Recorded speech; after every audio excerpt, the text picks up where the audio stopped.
All right, welcome back. I hope you're having an awesome time so far. Our next speaker is Nick Latz. He's the Chief Revenue Officer at Zego. Please join me in welcoming Nick to our virtual stage.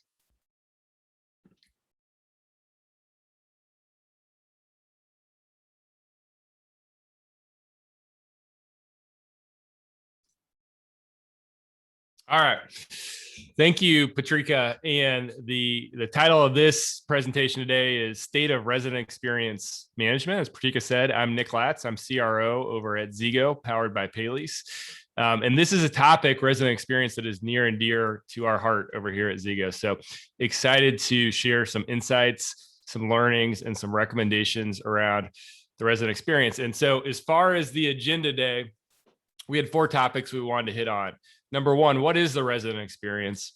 Why does it matter? What are the business impacts and business outcomes?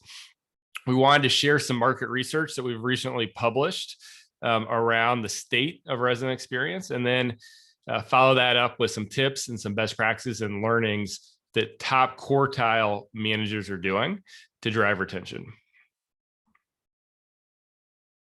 And so as we think about our lives over the last 18 months, one of the things that we know for sure to be true is that the world has changed and that our lives have changed. And as we think about the rental industry, that is certainly true.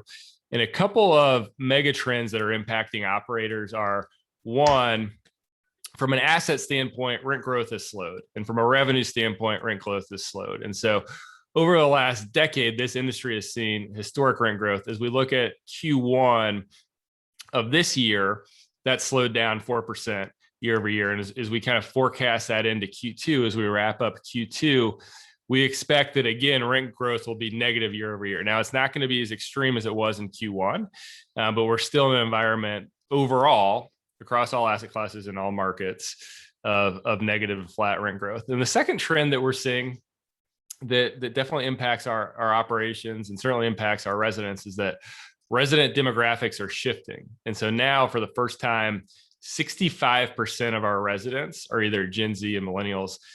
And those segments, those demographics have different expectations of their living environment.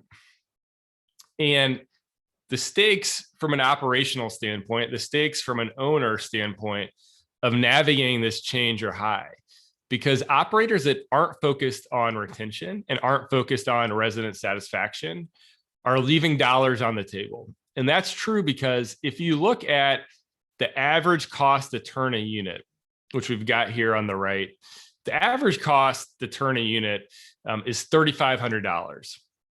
And we'll talk you through how we came up to that number here in a bit. But the $3,500 is comprised of 4 buckets. Typically, when a resident leaves, you need to do a couple of things. One is you're going to have some expense from lost rent if you're not able to time the move-in process perfectly with the move-out process. On average, you have some concession expense. You have marketing and leasing and advertising expense around finding and bringing in new residents. And you have repairs and maintenance expense around turning the existing units. If you add that all up, it's $3,500. And one of the interesting things when you think about that $3,500 and break it down is that it takes a long time to recoup the money, the expense on turning that unit. If you think about it, let's assume you're able to actually get more rent. We know rents are declining or flat today, but let's just assume you're able to get new rent from a new resident. Let's just assume you're able to get $200 more a month.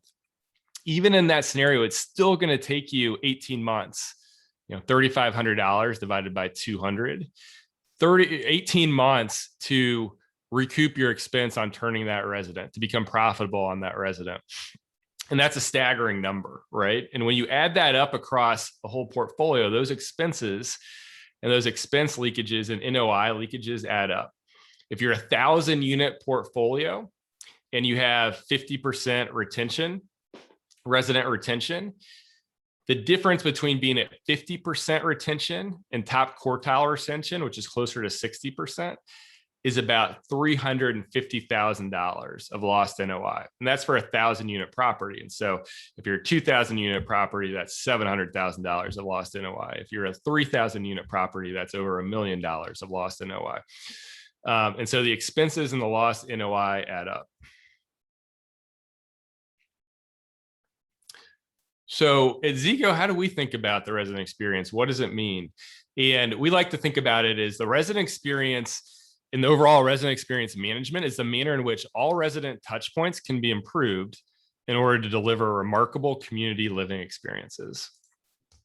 And what we mean by that, and what we're seeing kind of shake out in the marketplace, is that these key resident touch points, whatever they are, from move in, from move out, are being reimagined. And so, what are the key resident touch points? It's things like resident onboarding when they first come into your community. It's things like amenities and reserving amenities, in some cases paying for amenities.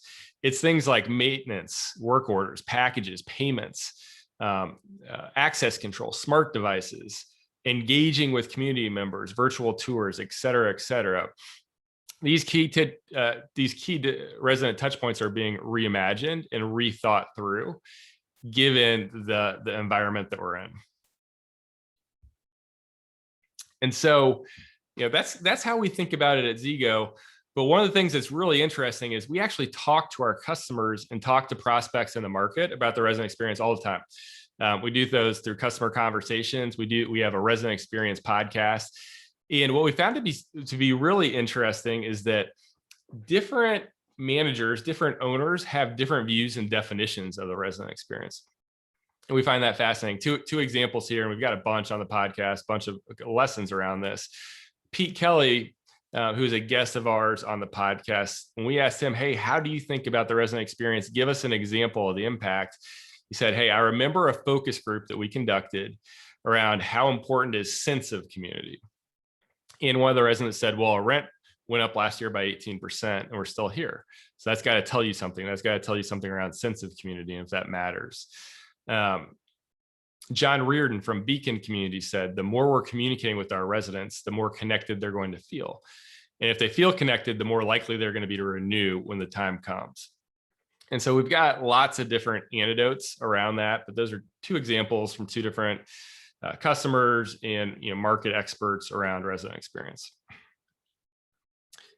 So we've got a bunch of anecdotal learnings on this topic with talking to our customers. And one of the things we did is we supplemented that with a market research study. We partnered with Strategy Analytics and we surveyed over 600 multifamily operating professionals on the resident experience and how that impacts community operations. And so what we wanted to do today is share some of the results of these survey findings and then share some of the recommendations that have flown out, both our learnings from talking to the market, talking to customers, and the survey data.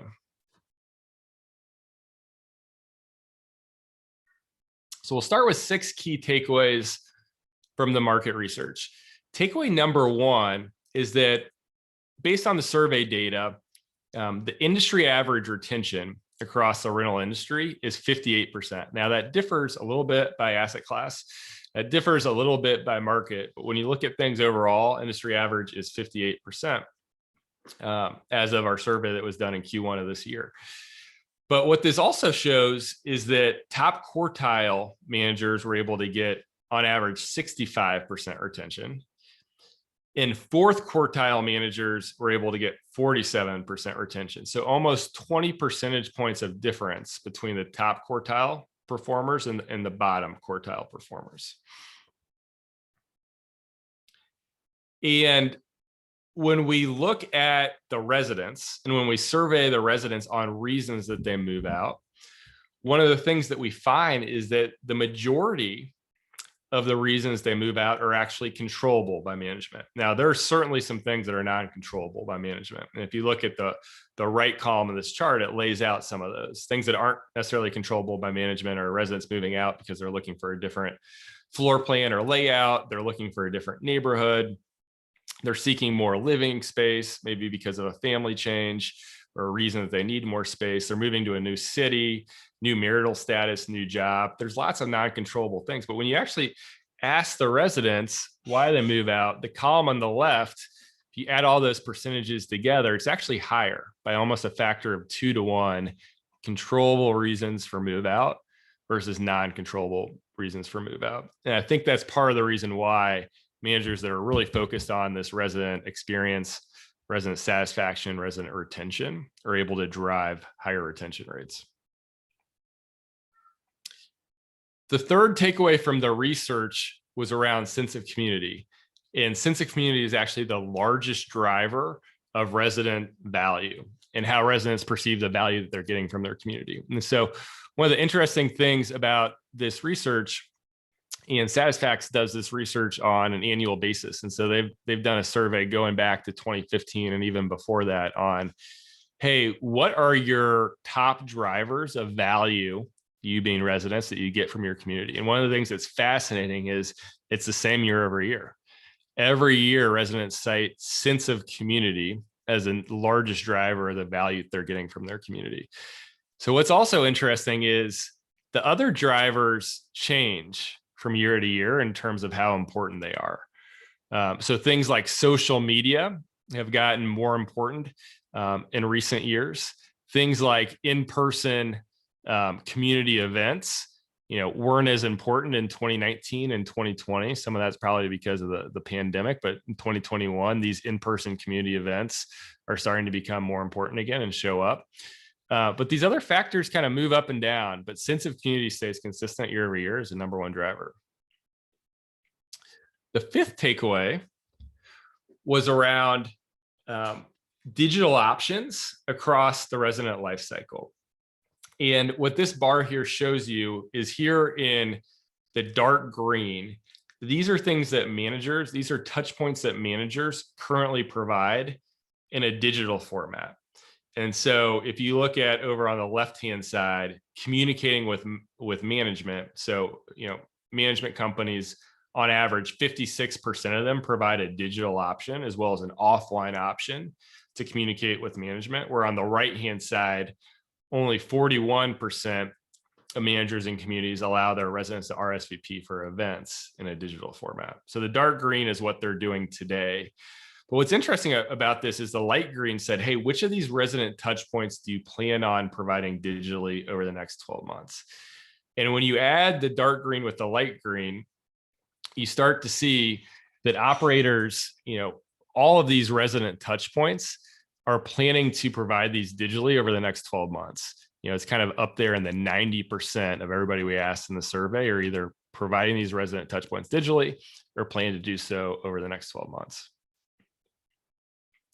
And the sixth and final takeaway that we wanted to share here is that when we ask managers how they are communicating with the residents today, which is this top graph here, managers are telling us they communicate in a bunch of different ways. Emails at the top here on the left, but they're doing phone calls, they're doing social media, they're doing bulletin boards, digital bulletin boards, physical bulletin boards. They're doing a bunch of different things, offline and online.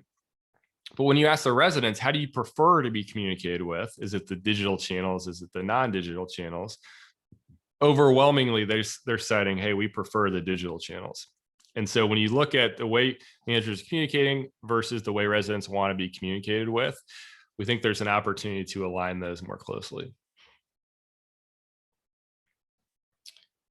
So that leads us to, what do you do about it? Based on these takeaways, what are the opportunities to improve the resident experience? And what we found is that there's 7 recommendations coming out of this research for building a world-class resident experience. The first is to provide a world-class move-in experience. We'll touch on what these mean in the subsequent slides, but the first recommendation is provide a world-class move-in experience. Recommendation number 2 is keep your community well-maintained and offer a pleasing ambiance.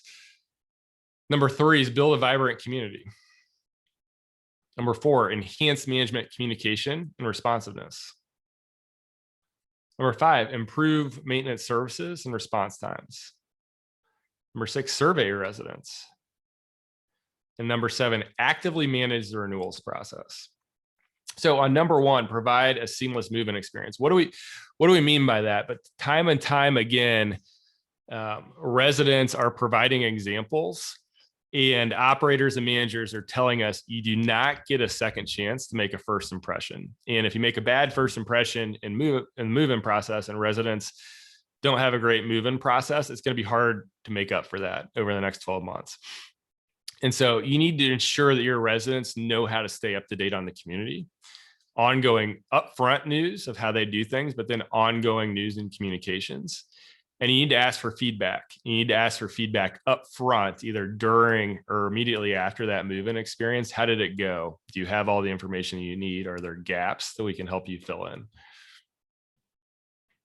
Recommendation number 3 is build a vibrant community. A couple examples here. I think the multifamily industry for a long time has facilitated certain properties, certain communities facilitate manager driven or property driven social interactions, things like the summer barbecue. But I think we're starting to see, even more than that, resident driven interactions and social engagements can be even more powerful, right? So things like, mommy and me events and play dates, things like, hey, I'm going across the street to play golf over the weekend. Does anybody want to come? Allowing residents and providing them with the tools to do resident driven interactions and social engagements can be extremely impactful. And then the other best practice around here is connecting residents to local service and experience providers. That may be as simple as a dry cleaner or the pizza place around the corner. Providing them with services and experiences via a digital marketplace helps extend the amenities and services and ultimate community that you're providing to your residents.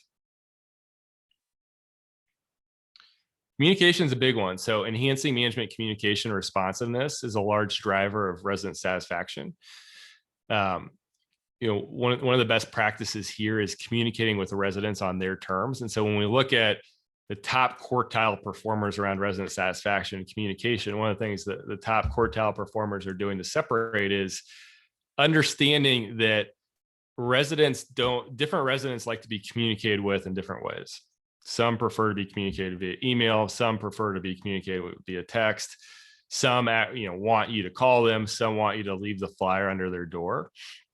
And so it varies. Communication isn't a one size fits all thing. So the best operators are understanding at the individual resident level, or at least at the property thematic level. How do my residents like to be communicated with? And how can I adjust my communication channels and tactics accordingly? And then the other theme and best practice here from a communication perspective is allow residents to self-serve. The information you share shouldn't always be, one-to-one in terms of communication style. You've got to provide ways for the residents to self-serve and get this information via whether it's a portal or a mobile app or other ways that residents can get the information. And one of the examples I always like to share on this one is in terms of the power of self-service is when you study and when you survey consumers, 65% of consumers tell you that they prefer self-service options as ways to get information versus talking to someone. 2/3 provide getting that information or favor getting that information in a self-service way. One example of that is pre-pandemic, pre-COVID, I actually traveled a lot for work. And when I rented cars, I rented Hertz. I was a Hertz car rental member. I probably got a Hertz car every 2 weeks. And because of that, because I was a recurring customer, I was able to walk off my plane, skip the rental desk line, see my name on the Hertz board, and walk right in the car with the keys in it and drive off the lot without talking to someone. And I love that experience. I would have paid for that experience, but Hertz gave me that in a self-service manner, which increased my satisfaction and kept me coming back. The 5th recommendation is improving maintenance and response times. And so best practices here are keeping residents updated on the status of the work order. A lot of times residents submit a work order, whether that's by phone, or that's by the portal, and it's a black box in terms of, hey, has that work order been received? Is a maintenance technician on it? And when are they going to fix it? And so keeping them updated on the status of that work order. The example I like to share is Uber Eats, where oftentimes I'll order dinner and maybe it's an hour wait. And if I went out to pick up dinner, or I went to a restaurant and it was an hour wait, I would probably move on and go to the next place because I wouldn't want to wait an hour. But Uber Eats does such a great job of managing expectations that I'm happy to wait an hour because they tell me when I order it how long it's going to be. They tell me what stage in the process it's in. Hey, your food's being prepared, or the order's been received, or the order's on the way to your house. You can even see it on the map, how close they're getting. And so they do a very good job of managing expectations. And I think the same thing can hold true from a maintenance perspective and a work order perspective. You also have the opportunity. Maintenance is so important to residents to collect, resident satisfaction scores after each maintenance visit, and having the tools and technology in place to do that and collect that data from your residents is important. Number 6 is surveying your residents, making sure that you're sending resident satisfaction surveys to your residents. We recommend on a quarterly basis. And again, there's different tools that you can use to do that make that really easy today. It doesn't need to be a big survey. It can be a 2-question survey, but keeping a pulse on resident satisfaction is high. And then we recommend, we got some more information on this on our ebook around measuring net promoter score and seeing how that is trending over time, and seeing the variables from a community perspective that impact your resident promoter score.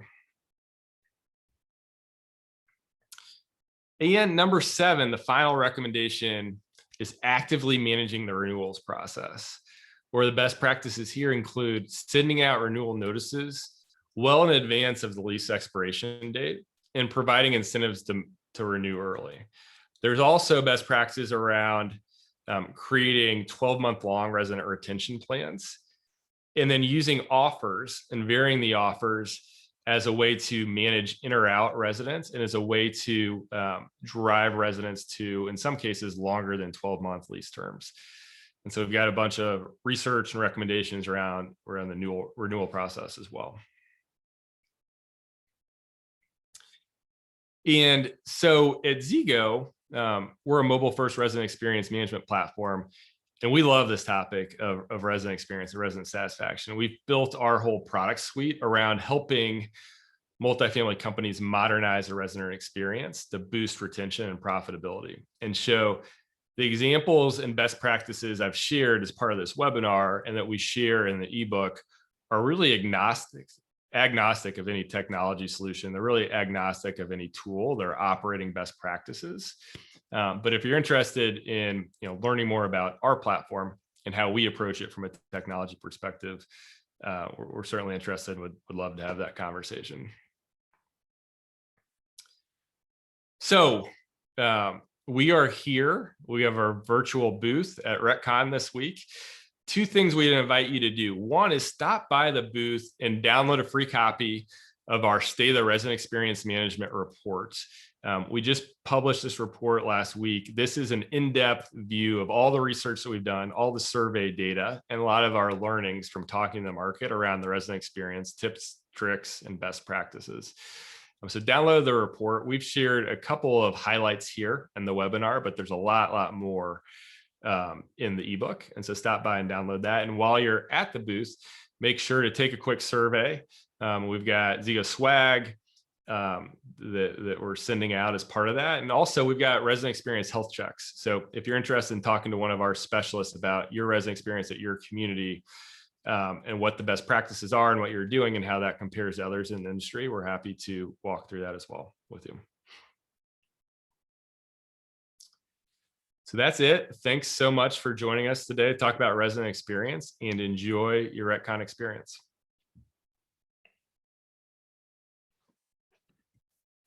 Wow, thank you so much, Nick. That was awesome. And I know this audience is giving you a huge virtual round of applause.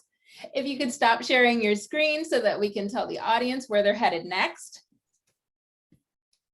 Awesome, thanks. For the audience, it's time for you to make your way to your next session.